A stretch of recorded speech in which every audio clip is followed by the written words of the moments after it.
They used to call us the Golden Pair. Ethan Park, 21, the dependable one who made calm look effortless. Lila Rowan, 20, radiant and relentless, whose laugh could light a room before she even entered it. To everyone else, we were perfect.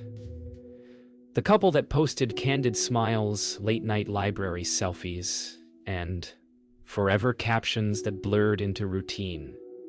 But perfection has a habit of cracking quiet. I remember the night it began.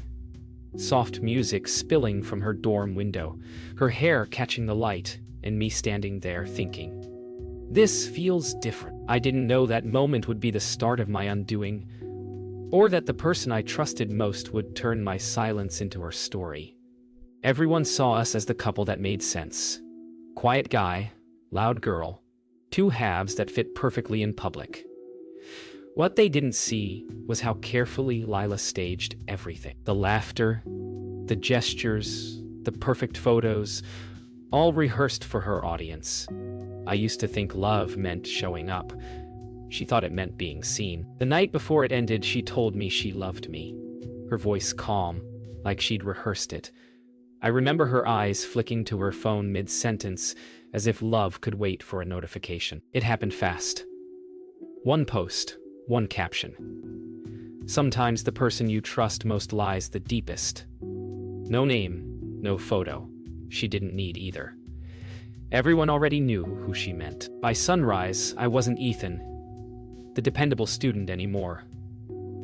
I was Ethan, the guy who cheated. No one asked, no one checked. The story was easier to believe when it came from her.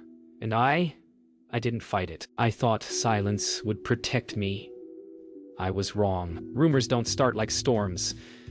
They start like raindrops, quiet, scattered, easy to ignore. Then they multiply. By the second day, I wasn't walking through campus anymore. I was walking through silence, disguised as laughter. People looked up from their phones and down at me in the same motion. Every whisper carried my name. The truth wasn't gone. It was just drowned beneath her story. She didn't need to name me. The captions did it for her. A half-hearted quote about betrayal, a photo of her teary smile, the kind that begged for sympathy. Her followers flooded the comments with comfort. Every heart emoji felt like a knife. I wanted to speak up, to say it wasn't true. But somehow silence felt cleaner than shouting into a void that already hated me. By Friday, people stopped saying hello. My seat in the cafeteria, the one I always shared with Noah and the debate team, stayed empty. I still sat there once pretending it didn't matter, until I realized silence has a weight you can feel in your chest. Noah tried to defend me, told people it didn't add up, but even his voice got lost under the noise. Once something becomes public, truth doesn't matter. The narrative does. And Lila was a master storyteller. That night, I deleted every photo of us. Not out of anger, out of survival. But even then, I couldn't escape her. Every corner of my feed carried her echo. Every like felt like another reminder that the version of me she created was the one people chose to believe. Silence is supposed to mean peace. But when your name has been twisted, silence just means no one's left to listen. I stopped going to the cafeteria. I stopped checking my phone. Days blurred. Same walk to class, same glances that burned without words. I wasn't angry yet. I was just numb. Until one night I saw something on her story that didn't make sense. A photo, tagged from a place she said she'd never been. The cafe.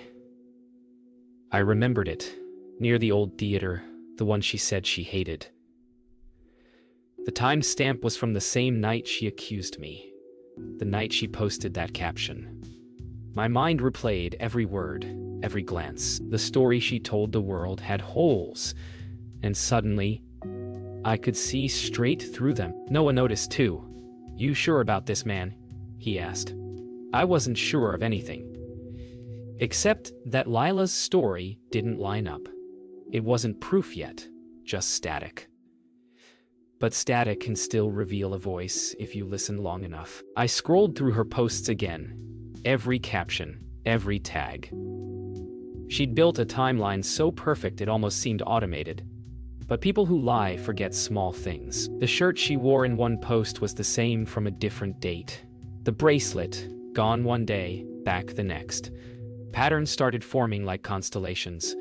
And in the middle of it all, a shadow I didn't recognize. I told myself I wasn't looking for revenge. I just wanted to know why. But sometimes, truth doesn't arrive gently. It arrives like a fracture, spreading fast, unstoppable once it starts. I knew something was coming. I just didn't know it would change everything. It started with a message I wasn't supposed to see. Ava, Lila's roommate, texted me late one night. "You deserve to know." I stared at my screen for a full minute. Before opening the file, she sent screenshots of messages, photos, a voice note. Lila's words, not about me, but about someone else, someone older. Someone she said she'd never even met. The messages were clear, her words, her voice. "Can't wait to see you again," followed by a heart emoji. The timestamp? 2 days before she accused me. I felt something twist in my chest. Not just betrayal, but the realization that I had been living in her lie while she built it. I called Noah. Didn't even know what I wanted to say. Maybe just to hear someone who still believed me. "Man," he said, voice quiet, "you have to show this to someone." But I didn't want proof. I wanted understanding. Proof doesn't heal what trust destroys. I scrolled through the rest of the evidence Ava sent. Pictures of Lila at a bar off campus, arm around a man I'd never seen before. His face partially turned, older, maybe 25. The same cafe, the same night she said I'd betrayed her. It wasn't my reputation she was saving. It was her own. I didn't post. I didn't shout. I just saved everything. Every message, every photo. Because the truth doesn't need to be loud. It just needs to exist long enough to be seen. And sooner or later, it always is. It didn't come from me. It came from her own circle.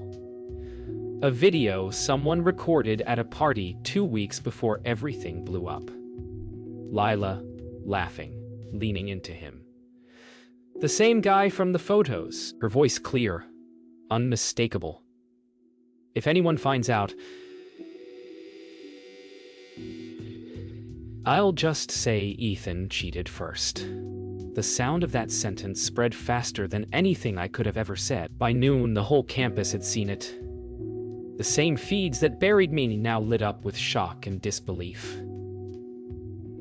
I watched her comments fill with question marks, with the same pity turned back at her. Justice didn't feel good. It didn't feel like winning. It just felt empty. Lila didn't post for 2 days. Then she deleted everything. Photos, captions, even her profile picture. People said she left campus. Others said she was hiding. I didn't care which was true. I'd spent weeks trapped in her lie. Now I was finally outside of it, breathing air that didn't taste like accusation. Noah found me by the fountain that afternoon. "It's over," he said. But it wasn't. Lies don't just vanish. They stain. Even when people apologized, even when the messages stopped, I could still feel the echo of every glance that once turned away. The truth freed me, but it didn't erase what it cost. That night, I walked past the same cafe where her lie began. The lights were off. The window still reflected the street. And my face in it. For the first time in months, it looked like mine again. I didn't plan to see her again.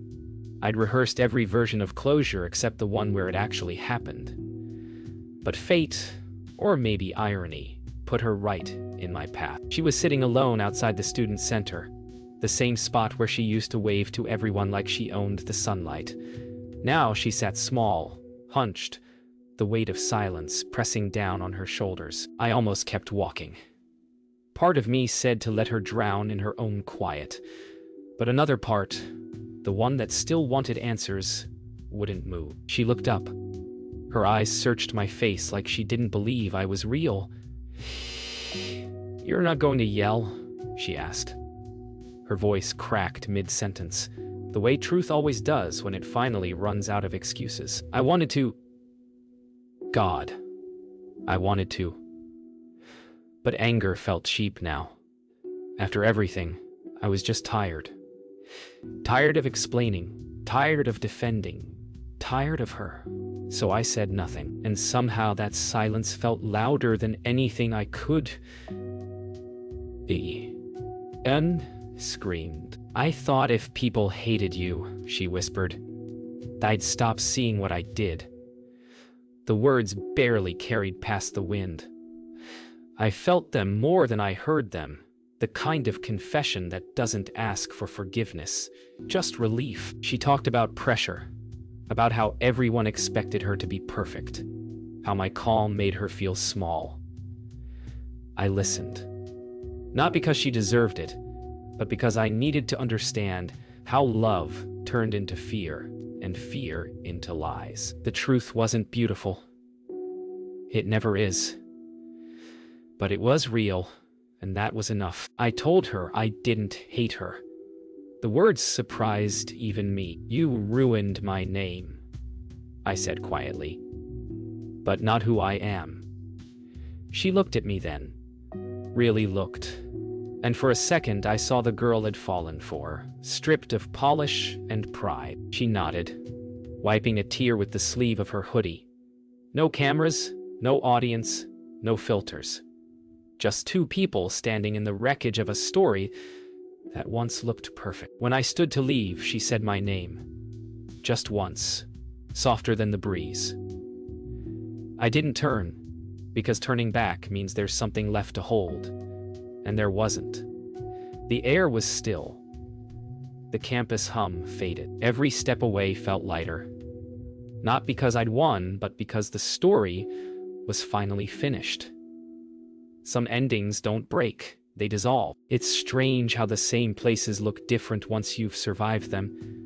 The bench where people used to whisper when I passed, it's just a bench now. The hallway where I kept my head down feels lighter, as if the walls forgot the echoes.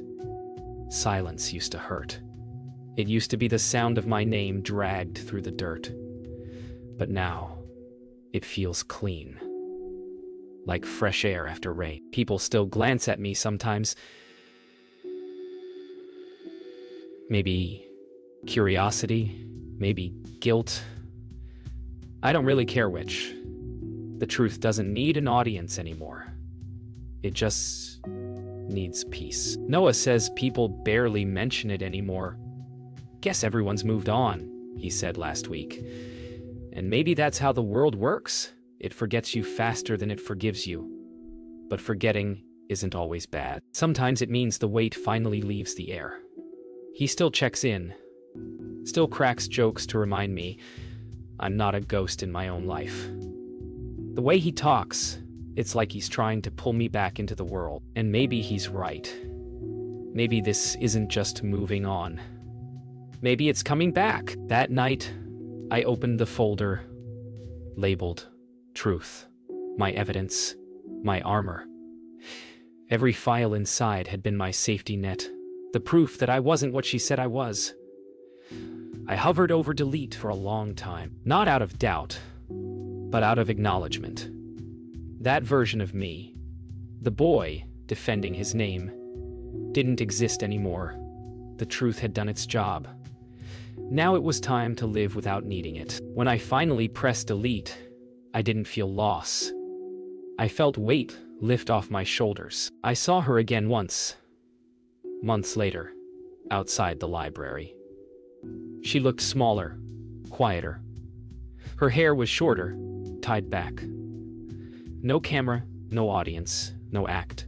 She didn't see me, and I didn't call out. Maybe part of me wanted to, but the rest of me, the better part, knew Wood already said everything that mattered.